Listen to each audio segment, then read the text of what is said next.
Party ఫిరాయింపు case అయితే supreme court అయితే result అయితే ఇవ్వడం అయితే జరిగింది. దానికి సంబంధించిన విషయం ఎట్లా మాట్లాడదాం. మనతో బీఆర్ఎస్ విప్ వివేకానంద గౌడ్ అయితే ఉన్నారు. మాట్లాడించే ప్రయత్నం అయితే చేద్దాము. తనే పిటిషనర్ అయితే ఉన్నారు. సరే, ఇటు కాంగ్రెస్ పార్టీ స్వాగతిస్తా ఉంది, ఇటు మీరు కూడా స్వాగతిస్తా ఉన్నారు. ఎలా చూస్తా ఉన్నారు ఫస్ట్?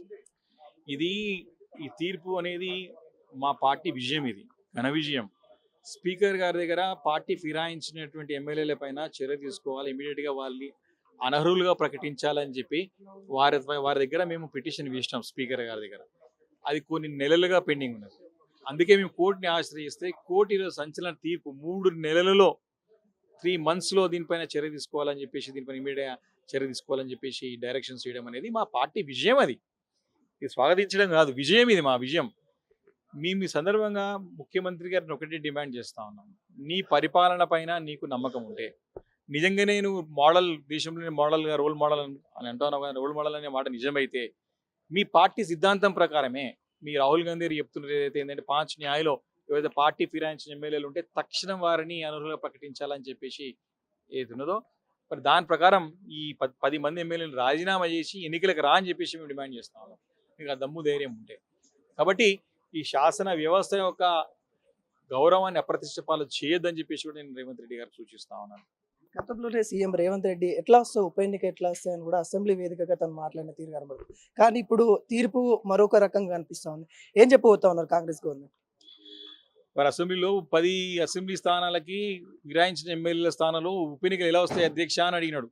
ఈరోజు సుప్రీంకోర్టు తీర్పు ద్వారా చెంపపెట్టు లాంటి సమాధానం ముఖ్యమంత్రి రేవంత్ రెడ్డి లభించింది. ఎట్లా వస్తాయని సుప్రీంకోర్టు ఇట్లా వస్తాయి అంటే వారు ఏమనుకుంటారంటే అన్ని వ్యవస్థలు తన గుప్పెట్లో ఉంటాయని చెప్పేసి ఒక అహంకార పూరితమైన ధోరణితో వారు వ్యవహరించారు. వాళ్ళు కళ్ళకు నెత్తికెక్కి అహంకారంతో కళ్ళకు నెత్తికెక్కి మాట్లాడిన వారు న్యాయ వ్యవస్థనే శాసించే విధంగా మాట్లాడినారు.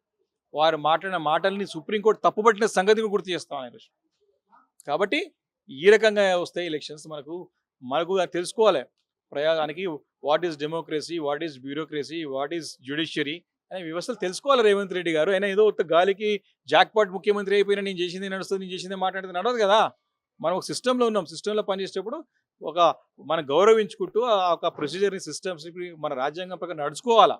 నేను అనుకునేది అయితే నేను అనుకునేది చేస్తా, నేను ముఖ్యమంత్రి అయిపోయినా రాజుని అయిపోయిన ఫీలింగ్ ఉండొద్దు.